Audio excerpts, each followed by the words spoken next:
Hello everyone, तो कैसे हैं आप सब? उम्मीद करती हूँ आप सभी अच्छे होंगे। तो लास्ट वीडियो में हमने 50 क्वेश्चन तक अपने सॉल्यूशंस कर लिए थे और हाँ, ये जो मैं पेपर सॉल्व करा रही हूँ ये हमारा ये सेट डी है। ठीक है, तो इसके 50 क्वेश्चंस हमारे हो चुके हैं। आज हम 51 से स्टार्ट करेंगे और आप लोग भी कमेंट सेक्शन में बताइएगा कि आप लोगों के कितने मार्क्स बन रहे हैं, कितने क्वेश्चंस आपने अटेम्प्ट किए, कितने आपके सही हैं। ठीक है, चलिए स्टार्ट करते हैं। तो आज का हमारा क्वेश्चन है 51 क्वेश्चन है। A ball moving with certain velocity collide with another identical ball at rest. After the perfectly elastic collision, both balls move in different direction. After collision, in the angle between the final velocities of the ball is. ठीक है, तो क्या करेंगे इसमें हमारे से बोल रखा है कि जो बॉल है वो कोलाइड करती है और जो दूसरी बॉल है वो आइडेंटिकल बॉल है, मतलब दोनों क्या है, दोनों दोनों आइडेंटिकल है। तो दोनों का मास कैसा होगा, सेम होगा। ठीक है, तो यहाँ से स्टार्ट करते हैं। तो सबसे पहले हम इस क्वेश्चन को करेंगे मोमेंटम कंजर्वेशन। ठीक है, मोमेंटम कैसे रहता है हमारा, कंजर्व रहता है। Final momentum is equal to initial momentum. ठीक है, तो हमारा ये हो जाएगा हमारे पास M V one plus mass same है, आइडेंटिकल क्या है क्योंकि हमारे पास M V two is equal to M V. ठीक है, उसने बोला था कि जो कोलिजन है वो कैसा है, परफेक्टली इलास्टिक कोलिजन है। ठीक है, तो हमारे पास क्या होगा, फर्स्ट का मास m है, उसकी स्पीड v1 होगी। सेकंड का मास m है, उसकी स्पीड v2 होगी, तो ये हो जाएगा mv। तो यहाँ से हमारे पास इक्वेशन बनेगी v1 plus v2 is equal to v। इसको मान लेंगे इक्वेशन नंबर 1। ठीक है, फिर हम लगाएंगे energy energy conservation, law of energy conservation. Energy conservation, ठीक है, तो ये हो जाएगा हमारा 1/2 m v1 square plus 1/2 m v2 square is equal to 1/2 m v square. ठीक है, तो यहाँ से हमारे पास क्या बचेगा, v1 square plus v2 square is equal to v square. ठीक है, अब क्या होगा, अगर हम इक्वेशन 1 से लें, फ्रॉम इक्वेशन 1 हम स्क्वायर कर दें तो क्या होगा, फ्रॉम इक्वेशन 1। तो यहाँ से क्या हो जाएगा हमारे पास इस इक्वेशन में v square is equal to, उधर क्या हो जाएगा क्योंकि वेक्टर्स वेक्टर सम कर रहे हैं हम, v1 square plus v2 square plus 2v1 v2 cos theta. ठीक है, अब हम क्या करेंगे, ये हमारी इक्वेशन 1 है, ये हमारा आ जाएगा, इस बी स्क्वायर की जगह पे रख देंगे हम फ्रॉम 2 से, सॉरी फ्रॉम 2 से हम क्या करेंगे, बी स्क्वायर की जगह पे क्या वैल्यू पुट कर देंगे, v1 square plus v2 square is equal to v1 square plus v2 square plus 2v1 v2 cos theta. ठीक है, ये कैंसिल हो जाएंगे सब, तो 2v1 v2 cos theta is equal to 0 आ जाएगा। ठीक है, cos theta is equal to 0 और cos theta is equal to कितना हो जाएगा, cos पाई बाई 2। तो यहां से थीटा हमारे पास कितना आ गया, थीटा हमारे पास आ गया पाई बाई 2। तो हमारा यहाँ पर सी ऑप्शन क्या हो जाएगा, करेक्ट हो जाएगा। नेक्स्ट 52 क्वेश्चन है हमारे पास, the energy needed to eject a 50 gram spacecraft from the surface of earth is. हमें क्या बताना है, एनर्जी बतानी है। The energy needed to eject a 50 gram spacecraft है, उसको हमें सरफेस ऑफ अर्थ से क्या करना है, इजेक्ट करना है। तो कितनी उसके लिए हमें एनर्जी की जरूरत होगी। ठीक है, इस क्वेश्चन को सॉल्व करते हैं हम।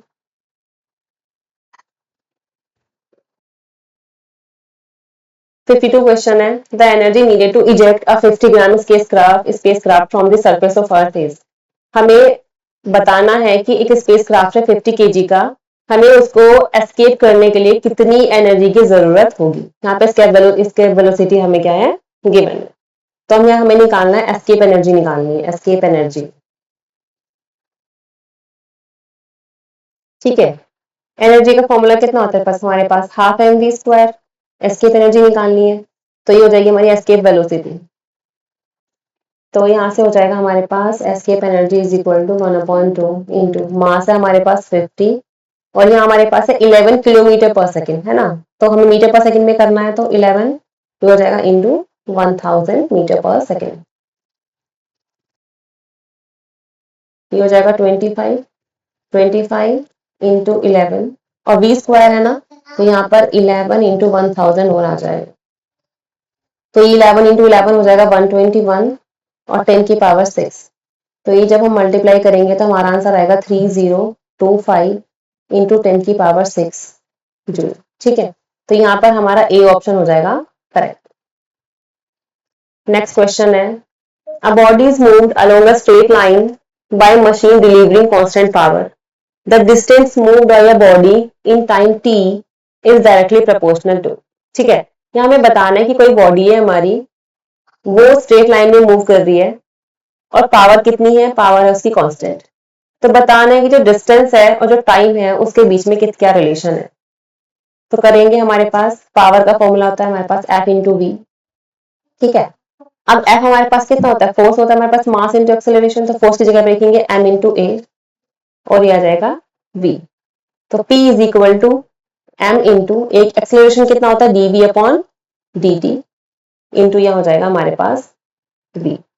ठीक है, अगर हम लिखें यहाँ पे V इंटू dv तो इज इक्वल टू हो जाएगा P upon M into dt। अब हम क्या करेंगे, इंटीग्रेट कर देंगे बोथ साइड, इंटीग्रेट, तो ये हमारे पास कितना आ जाएगा, तो ये हमारे पास आ जाएगा यहाँ से v square upon 2 is equal to P upon M। ठीक है, और dt का हो जाएगा यहाँ पर t। तो ये हो जाएगा हमारे पास v स्क्वायर जो है वो डायरेक्टली प्रोपोर्शनल है t के, तो v डायरेक्टली प्रोपोर्शनल t की पावर 1 अपॉन 2। हमें डिस्टेंस बतानी है ना, उसने बोला है कि डिस्टेंस का रिलेशन बताना है हमें टाइम के साथ, तो v को लिखेंगे dx अपॉन dt t की पावर 1 अपॉन 2। अब यहाँ क्या हो जाएगा, x is equal to dx proportional to t की पावर 1 अपॉन 2 dt। एक बार और इंटीग्रेट करेंगे इसको हम, तो ये आ जाएगा x प्रोपोर्शनल टू t की पावर 3 अपॉन 2 और अपॉन में 3 अपॉन 2। तो x प्रोपोर्शनल टू t की पावर 3 अपॉन 2। तो हमारा कौन सा आंसर, यहाँ पर हमारा सी ऑप्शन जो है वो क्या हो जाएगा, करेक्ट हो जाएगा। नेक्स्ट 54 क्वेश्चन है हमारे पास, power delivered to a particle varies with time as p is equal to 3t square minus 2t plus 1 watt, where t is in second, t second में है, the change in kinetic energy between t is equal to 3 second and 3 is equal to 5 second is। तो हमें बताना है change in kinetic energy. तो p हमें दे रखा है इन्होंने 3t square minus 2t plus 1। ठीक है, अब पावर क्या होता है, पावर का फॉर्मूला होता है एनर्जी अपॉन टाइम। ठीक है ना, तो हम यहाँ से अगर एनर्जी को लिखेंगे तो कितना हो जाएगा p इंटू टी। अब हमें यहाँ क्या करना पड़ेगा, यही हमारी एनर्जी क्या है, यही हमारी बन जाएगी काइनेटिक एनर्जी, तो हमें निकालना है, तो हमारे पास यहाँ से हो जाएगा t की वैल्यू कितनी है 3t square minus 2t plus 1 t। ठीक है, और यहाँ पर हम कर देंगे इसका इंटीग्रेशन, तो हमारे पास एनर्जी कितनी हो जाएगी, या काइनेटिक एनर्जी बोल सकते हैं कि, और लिमिट कितनी दे रखी है हमें, उसने बोला है कि 3 से 5। तो ये हो जाएगा हमारे पास 3 into T cube upon 3 minus 2 T square upon 2 और ये हो जाएगा प्लस में, यहाँ dt लिखेंगे, प्लस t और लिमिट 3 से लेके 5 तक। सॉल्व करेंगे इसको, 3 से 3 कट जाएगा, 2 से 2 कट जाएगा, तो ये बचा हमारे पास kinetic energy is equal to T cube है ना, तो ये हो जाएगा 5 cube minus 3 cube minus T square है तो 5 square minus 3 square plus 5 minus 3। तो ये बनेगा हमारे पास 125 minus 27 minus 25 minus 9 plus 5 minus 3। Solve करेंगे तो ये जाएगा 98 माइनस 16 प्लस 2, तो यहाँ से आ जाएगा हमारा आंसर 84 जूल। ठीक है, तो हमारे पास बी ऑप्शन यहाँ पर करेक्ट हो जाएगा। नेक्स्ट 55 क्वेश्चन है, if the momentum of a body is increased by 50%, अगर हम किसी भी बॉडी का मोमेंटम 50% इंक्रीज कर दें तो उसकी जो एनर्जी है वो कितने परसेंट इंक्रीज हो जाएगी, ये हमें बताना है। ठीक है, हमारे पास फॉर्मूला होता है काइनेटिक एनर्जी का P²/2 यहाँ से। ठीक है, तो अब हम क्या करेंगे, यहाँ पर हम इसका शॉर्टकट फॉर्मूला भी यूज कर सकते हैं जो हम डायरेक्ट यूज करते हैं एग्जाम में। Percentage change in kinetic energy is equal to 1 plus percentage change in momentum upon में 100 का स्क्वायर इनटू 100 माइनस 100। हम ये फॉर्मूला डायरेक्ट यूज कर सकते हैं। आप यहाँ से भी कर सकते हो कि पहले वो 100% था, फिर वो 50% इंक्रीज हो गया। ठीक है, तो यहाँ से आ जाएगा हमारे पास 1 प्लस कितना इंक्रीज हो रहा है ये मोमेंटम में 50% अपॉन 100 का स्क्वायर इंटू 100 माइनस 100। तो ये हो जाएगा हमारे पास 1 प्लस 0.5 का स्क्वायर इंटू 100 माइनस 100, 1.5 का स्क्वायर इंटू 100 माइनस 100। फिर यहाँ जाएगा हमारे पास, जब हम इस पूरे को सॉल्व करेंगे 225 माइनस 100 तो आंसर बचेगा 125। ठीक है, तो ये 125% आ जाएगा। तो यहां से हमारे पास जो सी ऑप्शन है वो करेक्ट हो जाएगा। नेक्स्ट है हमारे पास, नेक्स्ट क्वेश्चन है अ रिंग मास एम। इस वाले क्वेश्चन में थोड़ा सा हमें कंफ्यूजन है, तो इस क्वेश्चन को हम देखते हैं कि आयोग इसका क्या करेक्ट आंसर बताता है। नेक्स्ट है 57 क्वेश्चन। दे रखा है for an inelastic collision which of the following statement are true. हमें बताना है कि कौन सा स्टेटमेंट हमारा यहाँ पर ट्रू होगा। ठीक है, तो इसमें जो हमारा करेक्ट ऑप्शन होगा, जो ये है ना, the interactive force are conservative, ये हमारा यहाँ पर गलत है। ठीक है, तो यहाँ पर हमारा जो ऑप्शन है वो डी ऑप्शन हमारा करेक्ट होगा, कि यहाँ पर बताना था कौन से करेक्ट है, 2, 4 एंड 5। ठीक है, हमारा सेकंड सही होगा। The total kinetic energy of system remain unchanged, ये तो गलत है, हमें पता है कि चेंज होती रहती है ना। तो हमारे पास कौन सा है, 2, 4, 5, यानी कि डी ऑप्शन हमारा यहाँ पर क्या हो जाएगा, करेक्ट हो जाएगा। ठीक है, नेक्स्ट क्वेश्चन करते हैं हम। नेक्स्ट है हमारे पास, a particle is acted upon by a force of constant magnitude which is always perpendicular to the velocity of the particle। बताना है कि जो पार्टिकल है वो acted upon a force by constant magnitude, जो फोर्स है वो कांस्टेंट है, और जो हमें जो बता रखा है जो फोर्स है वो परपेंडिकुलर है किसके, वेलोसिटी के, यानी कि जो फोर्स है वो परपेंडिकुलर है किसके, वेलोसिटी के। The motion of the particle take place in a plane, it follows that. अब बताना है कि कौन कौन सी चीजें यहाँ पर करेक्ट होंगी। पहला तो है कि फोर्स बता रखा है कि वेलोसिटी के परपेंडिकुलर है, तो पूछ रखा है क्या इट्स वेलोसिटी कांस्टेंट, इसकी वेलोसिटी कांस्टेंट होगी। इट्स एक्सेलरेशन इज कांस्टेंट, उसका एक्सेलरेशन कांस्टेंट होगा। It's kinetic energy is constant, उसकी काइनेटिक एनर्जी कांस्टेंट होगी। या it move in circular path, और वो सर्कुलर पाथ में क्या करेगा, मोशन करेगा। देखो फर्स्ट चीज, पहली चीज तो क्या है कि इट्स वेलोसिटी इज कांस्टेंट, ये हमें पता है कि जो वेलोसिटी है वो कांस्टेंट नहीं होगी, वेलोसिटी क्या होती रहती है, वेलोसिटी चेंज होती रहती है ना। देखो अगर ध्यान से देखो, अगर हमारा फोर्स यहाँ पर उसने बोल रखा है कि फोर्स कांस्टेंट है हमारे पास, तो वर्क डन का फॉर्मूला क्या होता है हमारे पास, एफ एस कॉस थीटा, या एफ एस कॉस परपेंडिकुलर तो 90 डिग्री हो जाएगा, तो वर्क डन तो कितना हो गया, 0। अगर वर्क डन 0 है तो वर्क एनर्जी थ्योरम से जो काइनेटिक एनर्जी है वो भी क्या हो जाएगी, 0। तो जो काइनेटिक एनर्जी है वो तो हो गई कांस्टेंट, काइनेटिक एनर्जी क्या होगी, कांस्टेंट होगी। ठीक है, तो यानी कि थर्ड ऑप्शन तो करेक्ट है, काइनेटिक एनर्जी क्या होगी, कांस्टेंट होगी। ठीक है, it moves in a circular path, तो इसका मतलब क्या है कि सर्कुलर पाथ में ये मूव करेगा। लेकिन ये जो ऑप्शन है ना, its velocity is constant, velocity जो है वो कांस्टेंट नहीं होगी, और जो एक्सेलरेशन है वो भी क्या होगा, कांस्टेंट नहीं होगा। ठीक है ना, अगर सर्कुलर पाथ में घूमती है तो आपको पता है कि वेलोसिटी क्या होती है, चेंज होती रहती है, डायरेक्शन भी चेंज होती रहती है। तो इसका मतलब बी ऑप्शन यहाँ पर करेक्ट होगा, थर्ड एंड फोर्थ क्या होंगे हमारे ऑप्शन सही होंगे। नेक्स्ट है 59 question. A constant force 2.5 Newton accelerated a stationary particle of mass 25 gram through a displacement of 2.5 meters. The work done and average power delivered are। बताना है कि कांस्टेंट फोर्स है हमारे पास 2.5 न्यूटन का, वो किसी स्टेशनरी पार्टिकल पर एक्सीलरेट कर रहा है। इसका पार्टिकल का मास है 25 ग्राम और जो उसके डिस्प्लेसमेंट है वो किसी डिस्प्लेसमेंट कवर कर रहा है 2.5 मीटर। तो बताना है कि जो वर्क डन क्या होगा और एवरेज पावर डिलीवर्ड क्या होगी।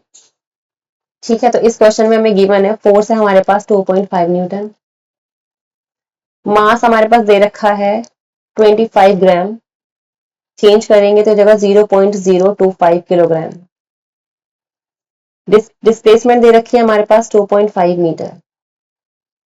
तो यहां से हम वर्क डन निकाल लेते हैं। Work done is equal to होता है F dot S, force into displacement. तो 2.5 इंटू डिस्प्लेसमेंट है 2.5, तो यहां से हमारे पास आंसर आ जाएगा 6.25 जूल। तो वर्क डन तो 6.25 जूल आ गया, यानी कि ए ऑप्शन और बी ऑप्शन तो हमारे पास हो नहीं सकता, सी या डी में से कोई ऑप्शन होगा। तो उसके लिए हम पावर निकालते हैं। पावर का हमारे पास फॉर्मूला होता है वर्क डन अपॉन में टाइम। अब वर्क डन तो हमने निकाल लिया, लेकिन हमारे पास टाइम नहीं है, तो हम टाइम यहां से निकालते हैं। हम फॉर्मूला लगाएंगे S is equal to u t plus half a t square. ठीक है, अब क्वेश्चन में हमें गिवन था स्टेशनरी पार्टिकल, तो इनिशियल वेलोसिटी 0 हो जाएगी। तो S is equal to S कितना है 2.5, 1/2 into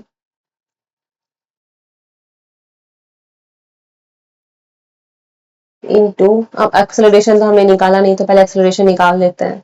F is equal to m a से निकल जाएगा, ए इज इक्वल टू हो जाएगा F upon m. A is equal to force है हमारे पास 22.5 न्यूटन और मास हमने करा था भी 0.025। ठीक है, तो यहां से हमारे पास एक्सेलरेशन आ जाएगा 100 मीटर पर सेकेंड स्क्वायर। तो ए हो जाएगा 100 और यहाँ पे हमारे पास टी हमें निकालना है, टी स्क्वायर। तो ये हो जाएगा 100 t square is equal to हो जाएगा हमारे पास 5। T square is equal to 1/20 और टी इज इक्वल टू हो जाएगा 1/√20। ठीक है ना। अब स्क्वायर रूट 20 को हम डिनोमिनेटर में ऐसे छोड़ते नहीं है, तो ये जगह स्क्वायर रूट 20 अपॉन 20 तो इसको हम लिखेंगे 2√5/20, तो जगह स्क्वायर रूट 5/10। जब हम इसको सॉल्व करेंगे तो इसकी जो वैल्यू आएगी, स्क्वायर रूट 5 की वैल्यू होती है समथिंग 2.24, समथिंग इसकी वैल्यू होगी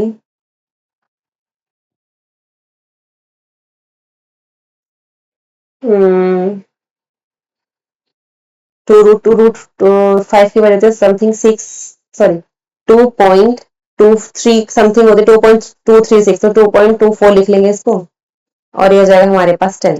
ठीक है, पावर निकालते हैं। P is equal to W हमारे पास है 6.25 और ये हमारे पास आ गया 2.24 इंटू 10, तो हमारे पास पावर यहाँ से आ जाएगी लगभग 27.90, या इसको लिखेंगे लगभग 28 वॉट।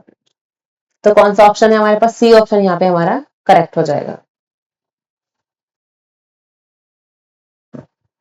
नेक्स्ट 60 क्वेश्चन है। इस क्वेश्चन में भी थोड़ी सी मिस्टेक है, हिंदी और इंग्लिश में दोनों ऑप्शन से थोड़ा सा चेंज है। अब देखते हैं क्या होता है इस क्वेश्चन का। Consider the following pairs. Time dilation, तो फर्स्ट ऑप्शन हमारे पास यहाँ करेक्ट है। ठीक है, लेंथ कॉन्ट्रेक्शन, तो लेंथ कॉन्ट्रेक्शन का फॉर्मूला होता है L is equal to L not under root 1 minus we square upon C square. तो एल नॉट हो जाएगा हमारे पास L upon under root 1 minus we square upon C square, यानी कि ये भी करेक्ट है। फिर टोटल एनर्जी, अब टोटल एनर्जी में गड़बड़ है, यहाँ पर एम नॉट होना चाहिए था, तो हमारे हिसाब से गलत है और डी सही है। तो ए बी डी ऑप्शन सही है। बाकी हिंदी और हिंदी में इसमें ऑप्शन थोड़े गड़बड़ थे, यहाँ पर एल अपॉन नहीं था। तो देखते हैं कि इस क्वेश्चन का क्या होता है। फिलहाल इसका ये वाला ऑप्शन करेक्ट है। 61 question. A canonical transformation relate the old coordinates qp to the new ones qp by q is equal to 2q square and p is equal to p upon 4q. The corresponding time independent generating function will be. तो इसका जो option है वो होगा हमारा D option, यहाँ पर हमारा इसका करेक्ट होगा। The Hamilton Jacobi equation of Hamiltonian HQPT with generating functions S q, t is. तो इसका ए ऑप्शन करेक्ट होगा। 63 for a periodic 1 degree of freedom system the action variable is defined as, इसका B option correct है। At what speed does the kinetic energy of a particle equals to its rest mass energy? यह बोला गया है कि किस speed के लिए जो काइनेटिक एनर्जी है वो रेस्ट मास एनर्जी के इक्वल होगी। ठीक है, काइनेटिक एनर्जी का फॉर्मूला हम लिख सकते हैं, क्या था हमारे पास, ये होता है mc square minus m naught c square और इज इक्वल टू ये है एम नॉट सी स्क्वायर। तो mc square is equal to हो जाएगा 2 एम नॉट सी स्क्वायर। ठीक है, m को हम लिख सकते हैं m naught upon under root 1 minus we square upon C square, c square is equal to 2 m naught c square. ये कैंसिल हो गया आपस में, तो ये हो जाएगा 1 अपॉन 2, इधर आ जाएगा 1 upon 2 is equal to under root 1 minus we square upon C square. ठीक है, दोनों साइड स्क्वायर करेंगे तो 1 upon 4 is equal to 1 minus we square upon C square, v square upon C square is equal to 1 minus 1 upon 4, तो ये हो जाएगा 3 upon 4 और v upon c is equal to हो जाएगा स्क्वायर रूट 3 अपॉन 2 और v इज इक्वल टू हो जाएगा स्क्वायर रूट 3 अपॉन 2 इंटू सी, यानी कि ये हमारा सी रूट 3 अपॉन 2 यानी कि बी ऑप्शन करेक्ट है। The Hamiltonian canonical equation of motion in terms of Poisson brackets are, तो इसका ये ऑप्शन करेक्ट है, Q dot is equal to Q comma H और P dot is equal to P comma H, तो ये option correct है ए वाला, फिर 65 का। If the Lagrangian does not depend on the time explicitly then, देखो ये कह रहे कि अगर लैग्रेंजियन हमारा टाइम पर डिपेंड नहीं करेगा तो क्या होगा, तो इसका मतलब जो हैमिल्टोनियन है ये 0 हो जाएगा, तो एच क्या हो जाएगा, कांस्टेंट, यानी कि जो हैमिल्टोनियन है वो क्या हो जाएगा हमारा कांस्टेंट, यानी कि ए ऑप्शन करेक्ट है। नेक्स्ट है, if if a Lagrangian of particle moving in one direction is given by, Lagrangian दे रखा है इसमें हमें और इसमें हमें हैमिल्टोनियन क्या करना है, पार्टिकल का बताना है। तो कैसे करते हैं, देखो इसको L दे रखा है हमारे पास x dot square upon 8x minus v x. ठीक है, अब हमें क्या करना है, हैमिल्टोनियन निकालना है, तो हैमिल्टोनियन होता है हमारे पास h P Q dot minus L. ठीक है, यहाँ पर x की टर्म में है तो h हमारा हो जाएगा यहाँ पर P x dot minus L. ठीक है, अब यहाँ क्या करेंगे, हमें यहाँ से देखो h जो होता है ना हमारा, h फंक्शन किस किस का होता है, पी क्यू टी का, तो यानी कि हमें यहाँ से क्या करना है, हमें यहाँ से इस क्यू डॉट को हटाना है, हमें यानी कि x डॉट यहाँ से हटाना पड़ेगा, x डॉट हमें नहीं चाहिए, तो इसको हटाने के लिए हम क्या करेंगे, p is equal to del L upon del x dot. ठीक है, तो p इज इक्वल टू हो जाएगा del upon del x dot, तो p is equal to del L, L का हम एक्स डॉट के रेस्पेक्ट में डिफरेंशिएशन करेंगे तो क्या आएगा, ये आ जाएगा 2x डॉट अपॉन में 8x, 2 4 जा 8। ठीक है, तो यहां से जो x डॉट की वैल्यू आएगी वो आ जाएगी 4px। अब क्या करेंगे, इसको पुट करेंगे यहाँ पे, तो h में रख दो value, h is equal to p x dot है ना, तो p x डॉट की जगह पे ये हमने इसमें वैल्यू पुट कर दी, इसमें p x डॉट की जगह पे रखेंगे 4px माइनस एल की वैल्यू पुट कर देते हैं x dot square upon 8x और माइनस माइनस प्लस का bx, तो h इज इक्वल टू बन गया हमारे पास 4p square x minus x dot square upon 8x plus bx, x dot की जगह पे भी वैल्यू पुट कर देते हैं, तो कितना आ जाएगा, h इज इक्वल टू हमारे पास 4p square x minus x dot की जगह पे रखेंगे वैल्यू, तो यह जाएगा 4 4 जा 16 p square x square upon में 8x प्लस bx, x से x कट जाएगा, 8 2 जा 16, तो h हमारे पास आ गया 4p square x minus 2p square x plus bx, तो h यहां से कितना आ गया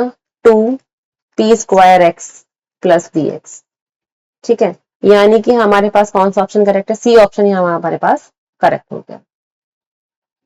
नेक्स्ट है 68 question, if h is the Hamiltonian for a free particle with mass m, the commutator x h is, कैसे करेंगे इसको, देखो हमें पता है कि h इज इक्वल टू हमारे पास होता है p स्क्वायर अपॉन 2m, तो यहां से पहले क्या करेंगे, हम इसकी वैल्यू निकाल लेते हैं x h, commutator x h निकाल लेते हैं, तो x P square upon 2m यहाँ रख देंगे, तो यहां से 1/2m तो बाहर आ गया, अंदर बच जाएगा हमारे पास x पी स्क्वायर। अब इसको हम लिख सकते हैं x पी, बाहर p plus p x P 1/2m, x p का मीटर की वैल्यू होती है आई एच कट, तो ये हो जाएगा हमारे पास I H cut p plus p I H cut. ठीक है, तो ये यहां से बन जाएगा हमारे पास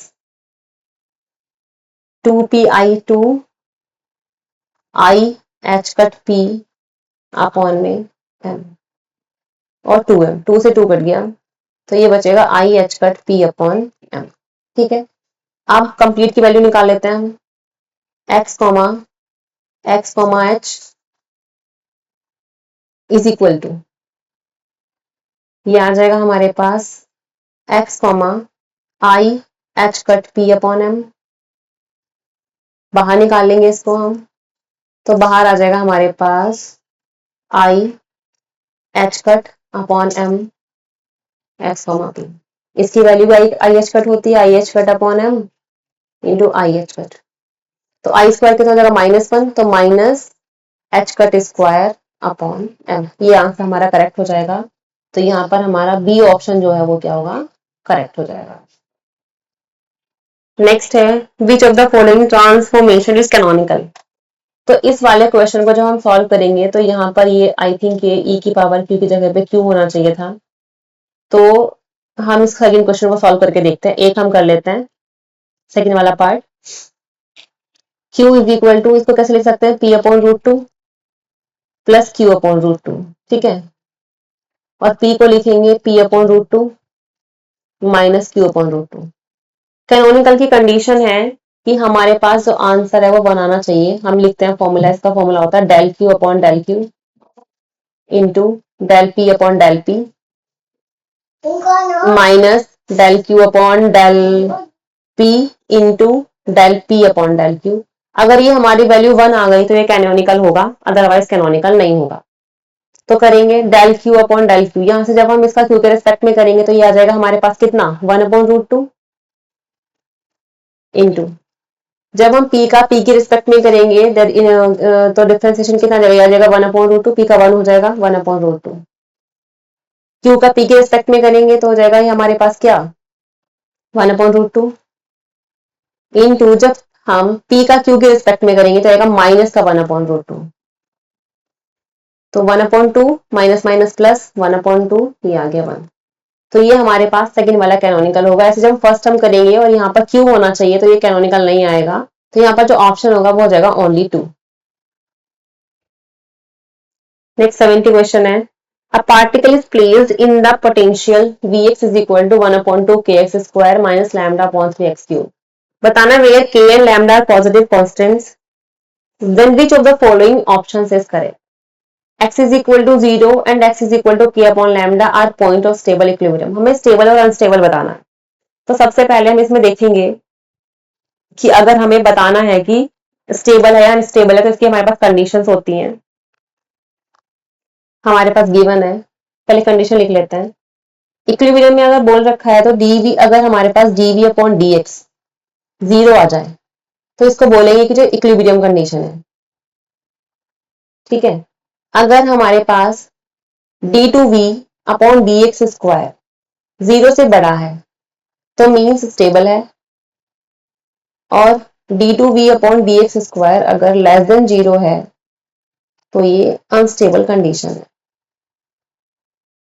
अब सॉल्व करेंगे, हम पहले dv अपॉन dx निकालते हैं।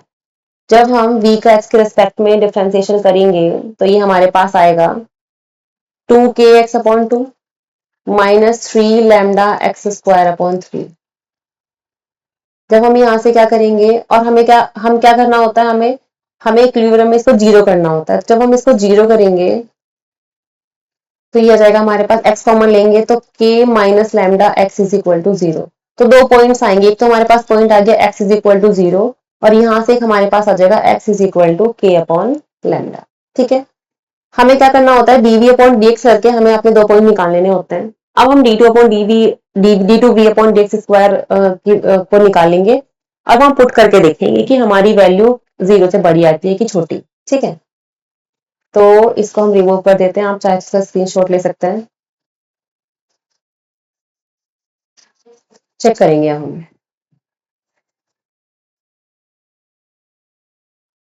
ठीक है, चलो चेक करते हैं। तो हम निकालते हैं d2v अपॉन dx स्क्वायर। तो dv अपॉन dx हमारे पास इतना आया था, ये x k minus lambda x is equal to 0। तो हम निकालेंगे तो d2v अपॉन dx हो जाएगा k माइनस 2 लैम्डा x। ये हमारे पास आ गया। फर्स्ट हम चेक करेंगे x इज इक्वल टू 0 पे। तो जब हम x इज इक्वल टू 0 रखेंगे तो d2v अपॉन dx स्क्वायर आ जाएगा k। ठीक है, और ये 0 से बड़ा होगा, यानी कि x इज इक्वल टू 0 पे हमारी वैल्यू कैसी आएगी, स्टेबल आएगी। सेकेंड चेक करेंगे, d2v अपॉन dx स्क्वायर को हम चेक करेंगे, x is equal to k upon lambda पर। तो k minus 2 lambda into k upon lambda, sorry k, तो ये जाएगा हमारे पास k माइनस 2k। तो ये तो माइनस k, ये नेगेटिव आ गया। तो नेगेटिव का मतलब है कि ये लेस देन 0 है। तो यानी कि x is equal to k upon lambda पर हमारा आएगा अनस्टेबल। तो कौन सा ऑप्शन करेक्ट होगा, x is equal to 0 is the point of stable equilibrium and x is equal to k upon lambda is the point of unstable equilibrium, यानी कि C option हमारा यहाँ पर क्या हो जाएगा, करेक्ट हो जाएगा।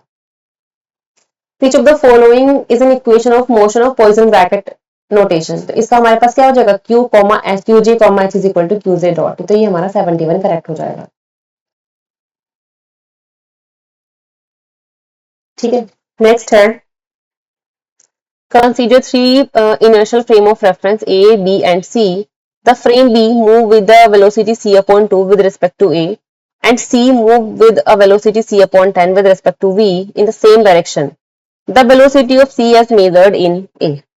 तो देखो इसमें हम क्या करते हैं, हमारे पास अगर सेम डायरेक्शन हो, हमें यहाँ पर हमें निकालना है velocity of C with respect to A। ये हमें यहाँ पर ना फाइंड करना है। तो जब भी कभी सेम डायरेक्शन की बात आए, सेम डायरेक्शन, तो हम यहाँ पर फॉर्मूला यूज करते हैं v is equal to, velocity को प्लस करते हैं u plus v 1 plus u v upon सी स्क्वायर। ठीक है, अब यहाँ पर हम देखते हैं कि हमें बोल रखा है कि जो फ्रेम b है वो मूव कर रहा है, moves with the velocity c upon 2 with respect to a। तो मान लेंगे कि जो u है वो हमारे पास c अपॉन 2 है। फिर उसने बोल रखा है किसके लिए, c के लिए, c move with the velocity c upon 10 with respect to v। तो ये v हो जाएगा हमारे पास c अपॉन 10। अब हम फॉर्मूले में रखेंगे v is equal to c upon 2 plus c upon 10 upon 1 plus c upon 2 into c upon 10 upon c square. तो ये आ जाएगा 10 एलसीएम आ जाएगा हमारे पास। ठीक है, 5c प्लस c अपॉन 10 और अपॉन 20 20 प्लस ये जाएगा हमारे पास c square upon c square cut जाएगा। तो 6c अपॉन 10 अपॉन में 21 और अपॉन में आ जाएगा हमारे पास 20। तो 21 अपॉन में 20, तो 6c upon 10 into, sorry 20 upon 21, 10 two ज़ा 20, 12c अपॉन 21, 3 4 ज़ा 12, 3 7 ज़ा 21। तो इसका जो आंसर हो जाएगा 4c अपॉन 7। ये ऑप्शन करेक्ट है। 73 है, how many times more intense is a 60 dB sound then a 30 dB sound. तो जो साउंड इंटेंसिटी का लेवल निकालने के लिए हमारे पास फॉर्मूला होता है वो होता है साउंड लेवल निकालने के लिए beta is equal to 10 log 10 I upon I naught. अब हमारे पास यहाँ पे दे रखा है वैल्यू, बीटा 1 हमारे पास यहाँ पर है 60 dB और बीटा 2 हमारे पास यहाँ पर है 30 dB। जब हम चेंज निकालेंगे तो हो जाएगा 60 माइनस 30 dB हमारे पास आ जाएगा। फॉर्मूले में पुट करेंगे तो डेल्टा बी, यहाँ पे हम डेल्टा बी लिख सकते हैं, हमारे पास 2 दे रखे हैं ना। तो 30 is equal to 10 log 10 I upon I naught. 10 3 ज़ा 30 तो 1 अपॉन 3 log 10 I upon I naught. तो I upon I नोट कैसे क्या हो जाएगा, ये जब उधर जाएगा तो 10 की पावर 3 यानी कि 1000। तो यानी कि कितना ज्यादा इंटेंस होगा ये, जो 60 dB साउंड है वो इससे 1000 यानी कि 10 की पावर 3 टाइम्स ज्यादा इंटेंस होगी। तो ऑप्शन सी हमारा करेक्ट हो जाएगा। नेक्स्ट है 74। A uniform rod of length 14.7 meter is suspended through one end and is set into oscillation with a small amplitude. The time period of the oscillation is, बताने की जो uniform road है वो 14.7 metre is suspended, वो suspended की गई है through one and, is set into oscillation with small amplitude. तो इसका कैसे करेंगे, इसमें हमें बताना है। इसमें हम यूज करेंगे uniform road suspended from one and.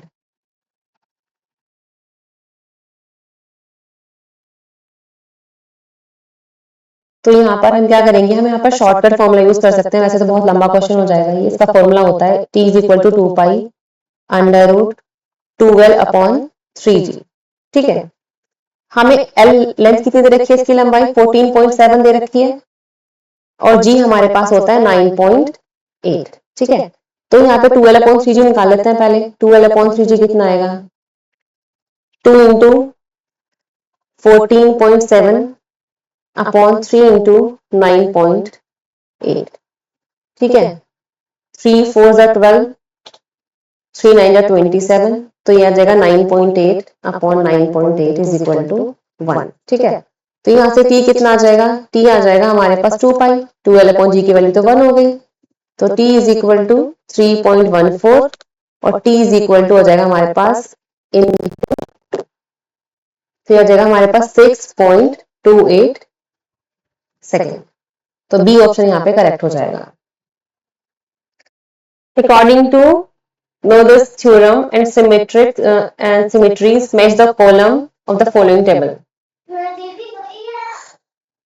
Noether's theorem क्या है, के अकॉर्डिंग हमें बताना है homogeneity of space, isotropy of space, homogeneity of time।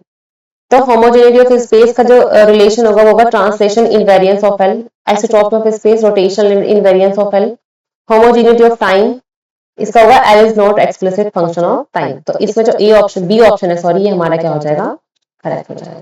ठीक है, तो आज के लिए बस ये 25 क्वेश्चंस रखते हैं हम, 75। नेक्स्ट क्वेश्चंस हम नेक्स्ट वीडियो में करेंगे। ठीक है, और आप भी कमेंट करके बताइएगा कि आप लोगों के कितने कितने मार्क्स बन रहे हैं। ठीक है, मिलते हैं नेक्स्ट वीडियो में। Thank you so much.